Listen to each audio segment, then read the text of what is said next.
Stojím tu a spomínam, ako som si predzevala tenisky, ako som sa tešila na prestávky, ako som nás videla dospievať, ako nás chlapci obdarovali rúžami, ako nás zaťažovali skúšaním a tézami. Stal sa z nás tým, keď sme spoločne bojovali proti druhej strane. Volá sa Má dať a dal. Keď sme sa sem zapísali, netušili sme, čo sa stane. Že každý jeden z nás raz vstane a 1461 dní splynie do jedného. Gratulujem, pretrvali sme. O chvíľu nám spadne skúška. Stačí už len jedna skúška, kde sa z dievčat stanú ženy a z chlapcov muži.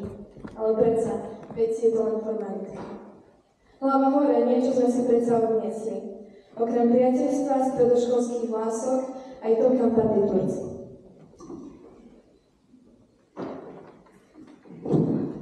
Skúsim sa vám zavďačiť za to, že ste to s nami pretrpeli. Viem, že sme si nevždy rozumeli, že sa nám oči vždy nestretli. Už to môžem shodiť len na hormóny, ktoré sa mi hádzali zo strany do strany. Dúfam, že našu početilosť chápete. Nazvime to, že sme vám rozkvece. Chceli sme byť ešte chvíľku deťmi, a tak sme sa smiali a smiali.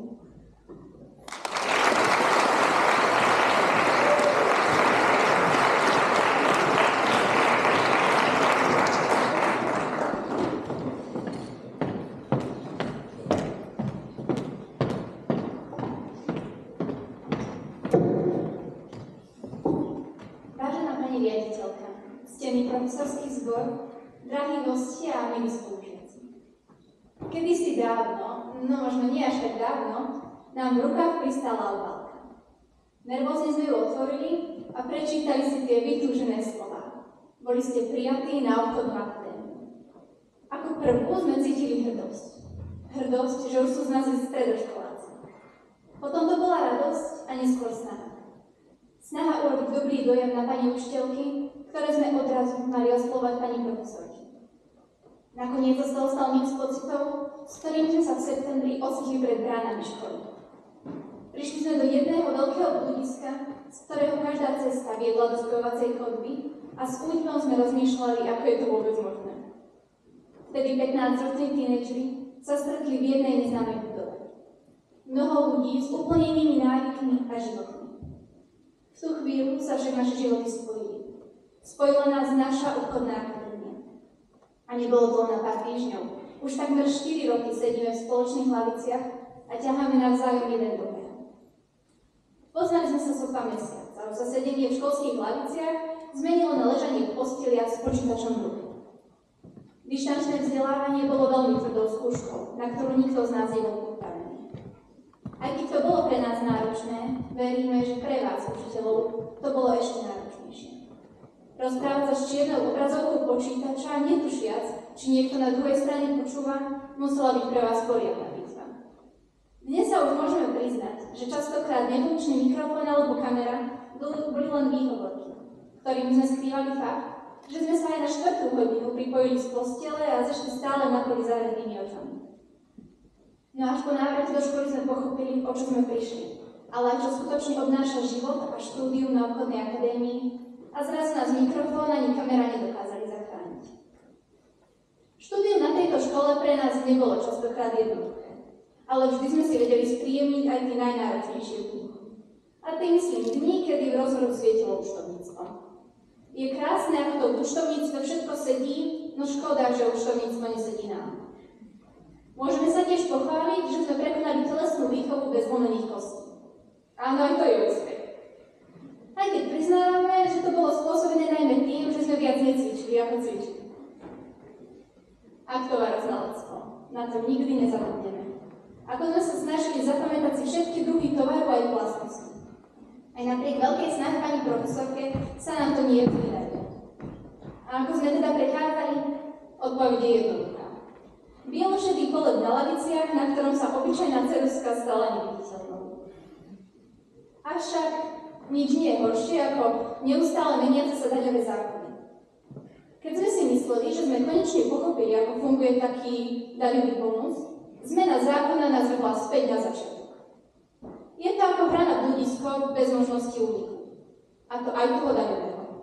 Lebo, ako sa hovorí, v živote človeka nie je nič isté, iba smrť a dane.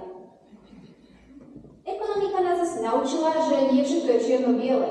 Na svete existuje totiž to aj mnoho odtieňov šedej. A aby sme nezabudli ani na jazyk. Na tých cudzích nám pani profesorky zväčša nerozumeli. Ale prečo by mali rozumieť oni nám, keď my nerozumieme im? A slovenčina? Maturitný slov nám len pripomenul, že v slovenčine sa nedá riadiť heslom čím viac slov, tým lepšie. Platí tu totiž zásada, čím menej chýb, tým lepšie. A keď už predsa povieme všetko, čo treba, každé ďalšie slovo je len príležitosť na chybu. A na čo podstupovať takéto riziko? No po náročnom a stresujúcom dni prišla čerešnička na torte. Písanie za oknom. Jedinou našou výhodou bolo dištančné vzdelávanie, vďaka ktorému sme v zápale hnevu nezničili školský majetok, ale naopak záuku pomaly ničilo nás. No a teraz, ako šipnutím čarovného prútika je zrazu koniec. Koniec, ktorý sme si predstavovali už od začiatku. Tešili sme sa na to, ako dáme s Bohom všetkým tým písomkám a budeme konečne dospelí, slobodní a nezávislí. No, zrazu nám to až také skvelé nepríde. Najradšej by sme sa vrátili späť na začiatok, lebo dnes už vieme, že práve tie písomky boli najľahšou skúškou doterajšieho života. A tiež vieme, že treba poďakovať tým, vďaka ktorým sme dnes takými, akými sme. Ďakujeme pani riaditeľke a pani zástupkyni, ktoré celý tento obrovský kolos dávajú do chuti. Ďakujeme všetkým učiteľom, ktorí to s nami počas 4 rokov nevzdali. Vysvetľovali, skúšali, ale aj sa s nami rozprávali, smiali sa a aj plakali. Špeciálne vďaka patrí našim triednym profesorom. Pánovi profesorovi Bačovi, ktorý nemal pre Ačku vždy pozbudivé hlášku. Celá štvrtá a vie, že ospravedlňovanie s prižmúrenými očami bolo pre neho vždy nepredstaviteľné, no zvládol. Preto ďakujeme za vašu trpezlivosť, podporu a čas, ktorý ste vašej štvrtej armii. Ďakujeme pani profesorke Paliderovej, ktorá má žuvačky rada rovnako ako absenciu, čiže vôbec. Napriek tomu je štvrtá B, jej prvá trieda, ktorá bola triednou profesorkou hoď na rok, prirásla k srdcu.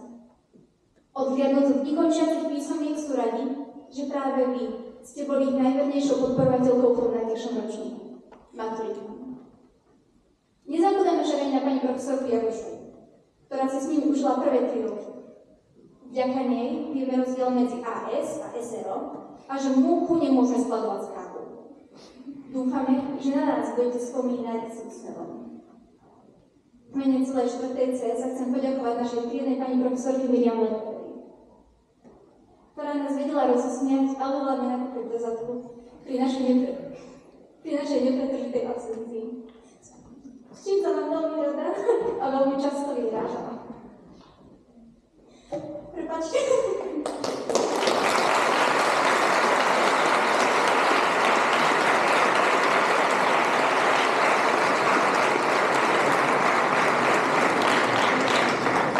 Chudba by sa ozýva nielen jej výrazný hlas, ale aj klopkanie jej vždy štýlový podpusku.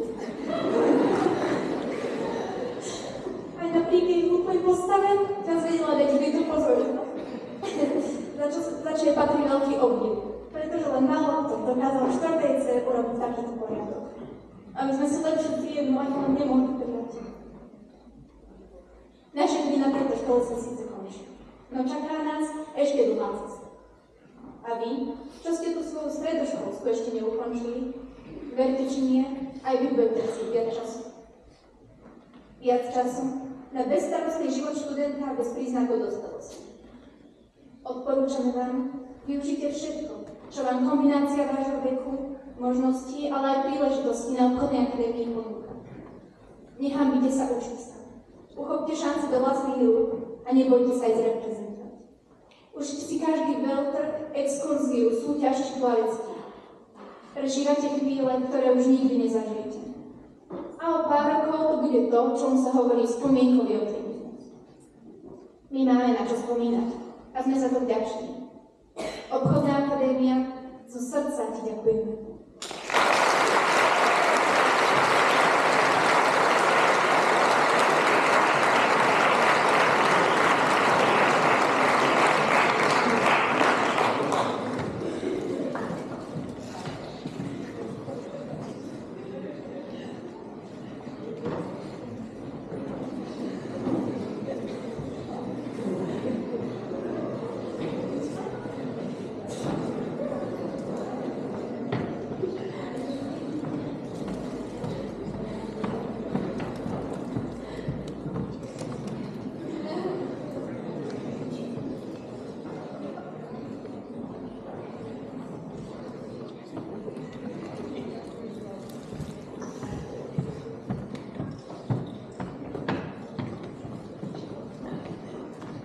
Teraz poprosím o príhovor pani riaditeľku.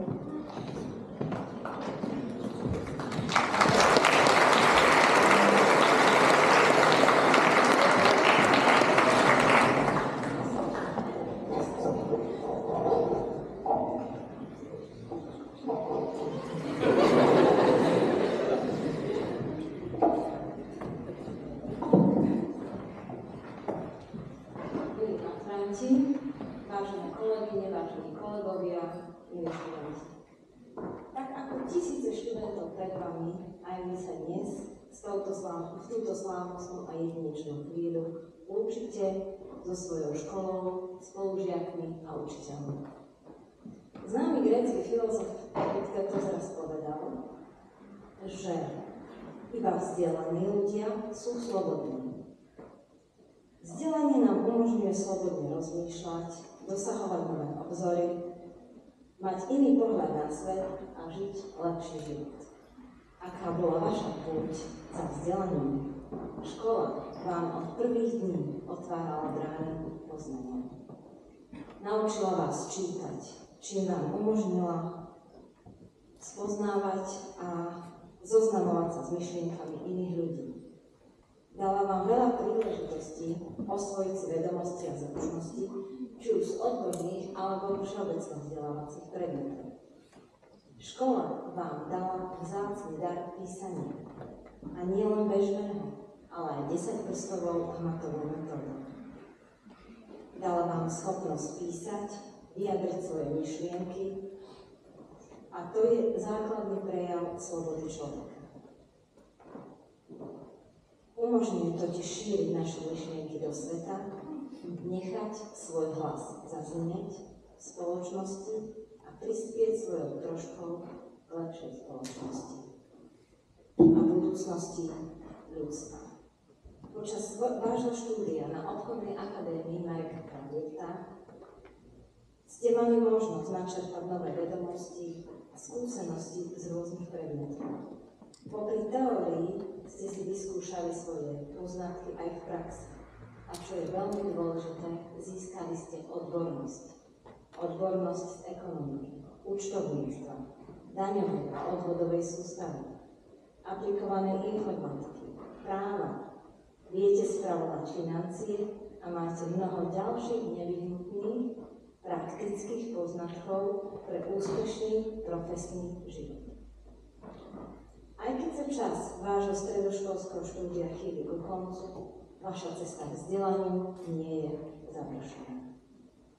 Vaše ďalšie kroky budú viesť na vysoké školy či do praxe. Niektorí z vás hľadali správnu cestu životom, rozmýšľali, ktorým smerom sa vydať. A aj vďaka pani profesorkám a pánom profesorom ste svoju cestu našli.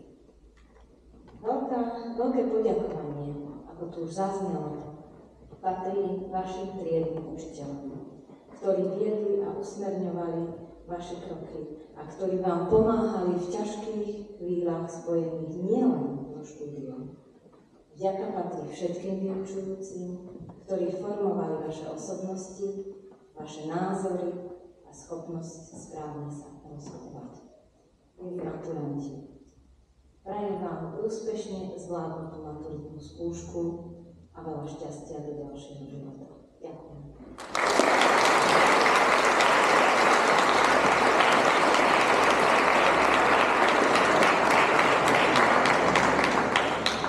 Teraz pani riaditeľka udelí pamätné listy školy za rok 2023-2024. Za štvrtú A Patrikovi Myslíkovi za reprezentáciu školy na burzách stredných škôl, za finančné vzdelávanie žiakov na základných školách v rámci akcie Global Economy, za účasť na celoslovenskej súťaži Ja Slovensko Innovation Camp, za pomoc pri organizovaní školských akcií.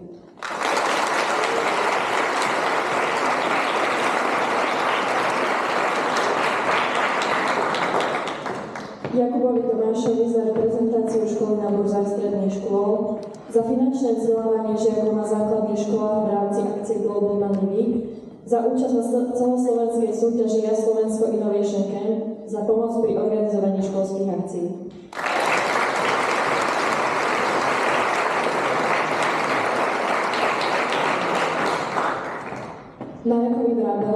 za reprezentáciu školy na burzách stredných škôl, za finančné vzdelávanie žiakov na základných školách v rámci akcie Global Money Week, za účasť na celoslovenskej súťaži Ja Slovensko Innovation Camp a za pomoc pri organizovaní školských akcií.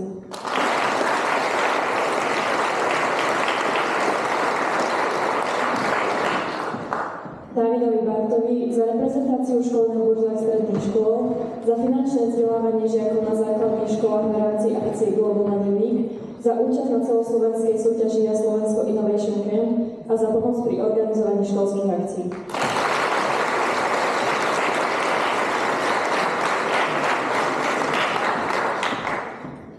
Za štvrtú B. Žofii Pálovej za výborný prospech, za druhé miesto v školskom kole olympiád za slovenského jazyka a za reprezentáciu školy v školskom a celoslovenskom kole v súťaži olympiáda mladí učení.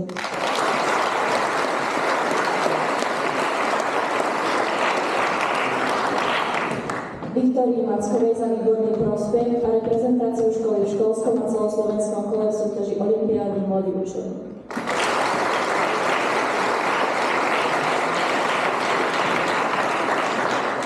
A Soni Pekavčíkovej za výborný prospech a za reprezentáciu školy v školskom a celoslovenskom kole v súťaži olympiáda mladí učení.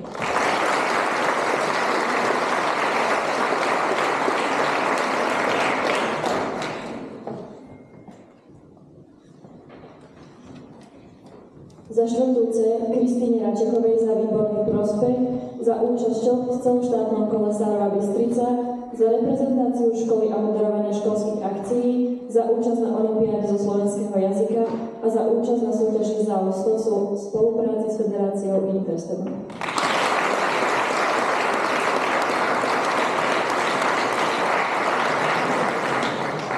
Matejovi Iraničovi za výborný prospech, za reprezentáciu školy a moderovanie školských akcií, za účasť na olympiáde zo slovenského jazyka a za účasť na súťaži záustov v spolupráci s Federáciou Interstem.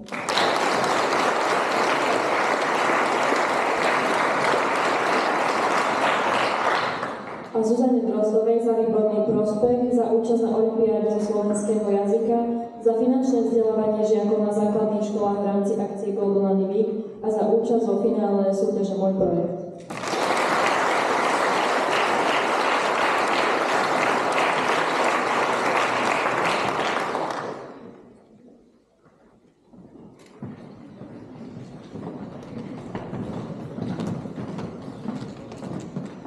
Teraz poprosím štvrtákom, aby odovzdali štafetu tretiakom.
Milí štvrtáci, rozhliadnite sa po tejto obrovskej aule, pohľadte pohľadom svojich učiteľov a pozrite sa na mladších spolužiakov, pretože dnes tu stojíte posledný krát. Posledný krát pred zrakmi nás všetkých. Posledný krát ako študenti obchodnej akadémie Marka Frauenberga. Aký je to pocit, sama neviem, ale čo určite viem, je, že niektorí z nás by to s vami určite radi vymenili. Ale iste, ak by ste tu chceli ešte trošku pobudnúť. Zažiť prvé lásky, skúšanie, bleskovky, srandu cez prestávky, či turnaje v telocvični, keď dôležité nie je vyhrať, ale poraziť inú triedu z ročníka. Stúžkovú, mať prednostné miesto na parkovisku, v rade na obed, či niečo urobiť inak, lepšie. Ale to už nebude možné. Už nikdy viac. Dospeli ste. Táto kapitola vášho života sa skončila a začína sa nová, neprebádaná. Vždy sme sa na vás pozerali ako na hrdinov, ktorí nám ukazujú, že sa tu dajú prežiť 4 roky naplno a krásne. Prišli ste sem ako vystrašení prváci, plní očakávania, čo nová škola prinesie. Odchádzate ako sebavedomí mladí ľudia s vlastnými názormi a pohľadmi na svet. Ešte predtým, ako zasadnete k zelenému stolu a dokážete, že viete bojovať a aj zvíťaziť, vám mene všetkých študentov obchodnej akadémie prajem veľa šťastia na maturitnej skúške a šťastnú ruku pri výbere maturitného zadania. Budeme vám držať palce, aby ste zúročili všetko, čo ste sa na obchodnej akadémii naučili. Pretože hovorí sa, že šťastie je dividenda, ktorá sa vypláca v správnej chvíli a praje pripraveným. Želáme vám, aby ste sa na vašej ceste životom vždy rozhodli správne a našu obchodnú akadémiu spomínali